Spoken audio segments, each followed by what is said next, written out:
Hello प्यारे बच्चों, क्या हाल चाल। उम्मीद करता हूँ आप लोग अच्छे होंगे और अच्छे से पढ़ाई करते होंगे। प्यारे बच्चों, आज के हम इस वीडियो में द्विघात समीकरण का हल देखने वाले हैं। अब सबसे पहले आपको मैं बता दूं द्विघात समीकरण क्या होता है। तो जिसका अधिकतम घात क्या हो A X square plus B X plus C is equal to 0, तो इसमें अधिकतम घात कितना होगा? 2 होगा, है ना। जिसका अधिकतम घात 2 हो उसको हम बोलते हैं द्विघात समीकरण। इसके हल करने का दो मेथड है। एक मेथड है आपका गुणनखंड विधि। इसके हल करने का दो मेथड है। एक मेथड है आपका गुणनखंड विधि, ठीक है। और दूसरा मेथड जो है आपका सूत्र मेथड। सूत्र मेथड जो कि उसे श्रीधराचार्य रूल भी, श्रीधराचार्य नियम भी बोलते हैं। सूत्र नियम या श्रीधराचार्य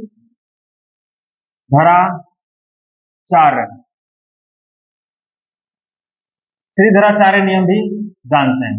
लेकिन इस वीडियो में हम लोग गुणनखंड विधि से क्वेश्चन को सॉल्व करने वाले हैं। तो आइए एक एक करके हम लोग सॉल्व करते हैं। तो क्वेश्चन फर्स्ट है, निम्नलिखित द्विघात समीकरण के मूल ज्ञात करें। अब देखो ये सारे द्विघात समीकरण हैं, इसका मूल्य निकालना है, मतलब हल निकालना है, एक्स का वैल्यू निकालना है ना। तो हल लिख लेते हैं और इसको हम जो करने वाले हैं फर्स्ट इंटू लास्ट विधि पे करने वाले हैं। मतलब प्रथम और लास्ट वाला को गुना करेंगे और बीच वाले को ऐसे ब्रेक करेंगे, ऐसे तोड़ेंगे, ऐसे लिखेंगे कि गुना करने पर दोनों साइड वाला और जोड़ने घटाने पर बीच वाला आ जाए। देखो एक्स स्क्वायर के बगल में 1 है और अंतिम पद जो अचर पद है जो कि -10 है। अगर आप एक एक्स स्क्वायर को गुना करोगे -10 से तो आपका होगा -10 एक्स स्क्वायर, है ना। अब -10 एक्स स्क्वायर को ऐसे लिखो जो प्लस माइनस करने पर -3 एक्स आ जाए और गुना करने पर आपका -10 आ जाए। ये आइडिया आपको कहां से आएगा कि कैसे तोड़े? तो इसको हम गुणनखंड कर देंगे। जैसे 2 भाग करेंगे तो 5 आ जाएगा और आपको पता है 5 में से 2 घटाएंगे तो आपका 3 आ रहा है और हमें 3 लिखना भी है। तो ऐसे करके आपको आइडिया लेना होगा। तो x square -3x -10 is equal to 0 है। तो अब बीच वाले पद को हम क्या लिख सकते हैं? एक्स स्क्वायर -3x को लिख सकते हैं -5x प्लस 2x और -10 है इक्वल टू 0।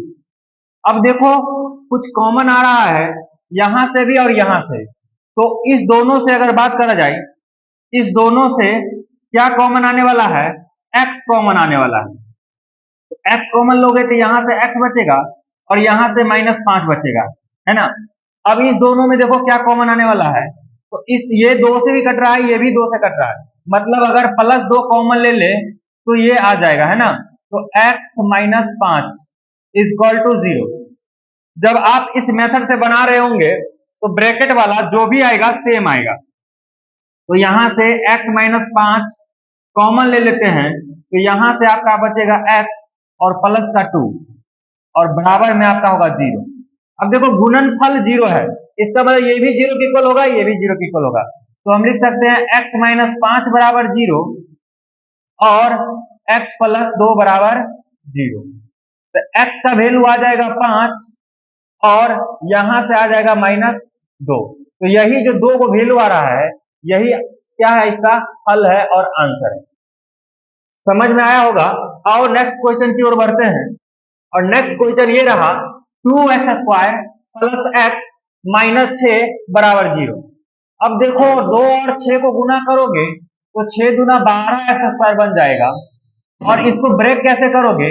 अगर 4 और 3 का कॉम्बिनेशन बनाते हो तो क्या हो जाएगा? 4 तिया 12x² और 4 में से 3 जाएगा तो x बचेगा। तो हम इसको ऐसे लिख सकते हैं 2x² और x को लिख सकते क्या? प्लस का 4x माइनस का 3x -6 बराबर 0, है ना। अब क्या करोगे? इसमें से कॉमन निकालोगे तो ये दोनों 2x से कट रहा है तो 2x कॉमन लोगे तो यहां से बचेगा x और यहां से 2x निकालोगे तो 2 दूना 4 बचेगा, है ना। अब -3x -6 में से क्या आपको कॉमन दिख रहा है? मतलब किस नंबर से दोनों कट रहा है, तो आपको समझ में आ रहा होगा -3 से दोनों कट रहा है। अगर -3 से इसको काटोगे तो x बचेगा, इसको काटोगे तो प्लस का 2 बचेगा। कॉमन लेना इनडायरेक्टली होता है काटना, है ना। तो यहाँ से x+2, यहाँ से x+2 फिर से कॉमन आ रहा है, तो x+2 कॉमन ले लिए तो ये बचेगा आपका 2x और ये बचेगा आपका -3 इक्वल टू 0।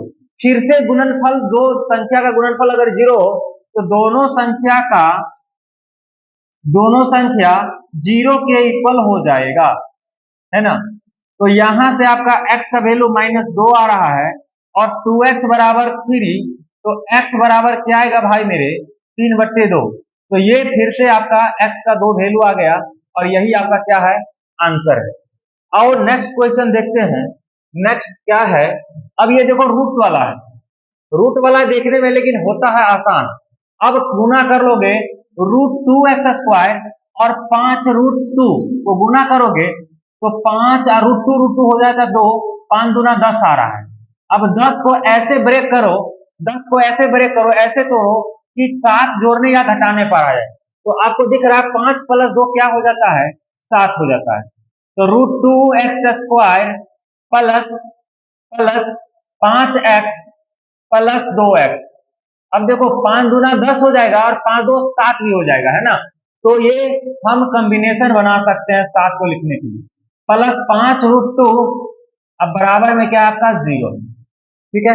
अब देखो क्या कॉमन आने वाला है, तो देखो यहाँ √2x² है और यहाँ 5x है, तो x के अलावा कुछ भी कॉमन नहीं आएगा, तो x कॉमन ले लेंगे तो यहाँ से क्या बचेगा √2x बचेगा और प्लस यहाँ से बचेगा आपका 5।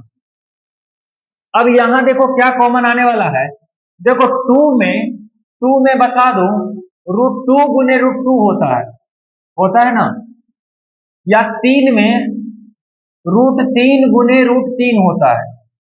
तो अगर हम यहाँ √2 देख रहे हैं और यहाँ भी 2 देख रहे हैं तो इसमें भी √2 होगा, तो दोनों में से √2 कॉमन आ रहा है आपका, तो यहां से एक √2 बच गया और x पहले से था, है ना। और यहां से √2 निकल गया तो क्या बच गया 5 इक्वल टू हो गया 0। अब देखो ब्रैकेट वाला क्या है कि समान आ गया, है ना। ब्रैकेट वाला समान आ गया है √2x plus 5 into x plus √2 बराबर में आ गया आपका 0। ये फिर से दोनों किसके इक्वल हो जाएगा 0 के इक्वल हो जाएगा, तो लिख सकते हैं √2x प्लस 5 बराबर 0 और ये आपका आ जाएगा x प्लस √2 इक्वल टू 0। अब यहां से अगर वैल्यू निकालोगे तो √2x 5 इधर जाएगा तो माइनस में चला जाएगा, तो यहां से x का वैल्यू क्या आ जाएगा -5/√2। क्लियर है। ये आपका एक x का वैल्यू आ गया, यहां से x का वैल्यू निकालोगे तो -√2 आ गया, तो फिर से x का 2 वैल्यू आ गया -√2 -5/√2। क्लियर है। आओ उम्मीद करता हूं कि आपको अच्छे से समझ में आ रहा होगा। आओ नेक्स्ट क्वेश्चन की ओर बढ़ते हैं। Question number 4। ये देखो इस क्वेश्चन में क्या करोगे, तो इस क्वेश्चन में नीचे में कुछ दे रखा है, तो सबसे पहले इसका एलसीएम ले लेते हैं। इसका एलसीएम लेंगे तो 8 दूना 16x² हो जाएगा माइनस 8x और प्लस 1 बराबर 0 है। अब 8 को अगर 0 से गुना करोगे तो ये तो उधर 8 इधर चलकर 0 हो जाएगा, है ना। बचेगा 16x² माइनस 8x प्लस 1 बराबर 0। क्लियर है। अब देखो 16 को 1 से गुना करोगे तो 16 आ जाएगा, तो 8 को कैसे सॉल्व ब्रेक करोगे, कैसे लिखोगे ताकि गुना करने पर 16 आ जाए, जोड़ना घटाने पर 8 आ जाए। तो क्या आप ऐसे लिख सकते हो 16x², 8 को लिख दो माइनस का 4x माइनस का 4x। देखो माइनस माइनस प्लस गुना करोगे 4 चौका 16x² हो जाएगा, लेकिन जोड़ोगे तो -8 आ जाएगा, प्लस 1 बराबर हो जाएगा 0। अब फिर से लो कॉमन लोगे तो यहां से क्या आ जाएगा 4x कॉमन आ रहा है, तो 4x माइनस का 1, यहां से क्या आ रहा है -1 कॉमन, तो 4x - 1 बराबर होगा 0। अब देखो 4x माइनस 1 कॉमन ले लोगे तो यहां से फिर बचेगा 4x माइनस 1 बराबर 0। तो 4x माइनस 1 बराबर 0 और फिर से वही नंबर 4x माइनस 1 बराबर 0। तो हमें एक ही वैल्यू आने वाला है x बट्टे 4, यहां से भी वैल्यू आएगा x बट्टे 4, सेम वैल्यू आने वाला है दोनों का, है ना। तो ये आपका इसका सॉल्यूशन हो गया। आओ ये क्वेश्चन देखते हैं। ये क्वेश्चन है 100x square minus 20x plus 1 बराबर 0।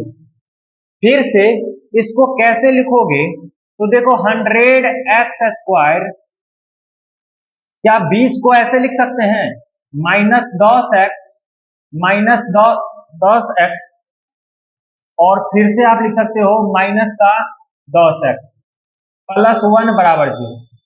देखो 10 10 20 हो जाएगा और गुना करोगे तो 10 10 100 हो जाएगा, है ना। तो वही आ जाएगा। अगर 10x कॉमन ले लेते हो तो यहां से बचेगा 10x और यहां से बचेगा माइनस 1।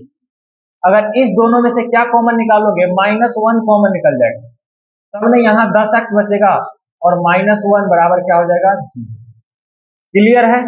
और यहां से ब्रैकेट वाला 10x माइनस 1 कॉमन लोगे तो ये बचा आपका 10x माइनस यहां से बचा 1 बराबर 0। फिर से वही आ गया सेम सेम, 10x माइनस 1 बराबर 0 और 10x माइनस 1 बराबर 0। x बराबर यहां से आ गया 1 बट्टे 10 और यहां से भी आ गया 1 बट्टे 10। उम्मीद करता हूं कि आपको अच्छे से समझ में आया होगा। अगर आपको अच्छे से समझ में आया तो वीडियो को लाइक करें, चैनल पर नए तो चैनल को सब्सक्राइब करें। Thank you.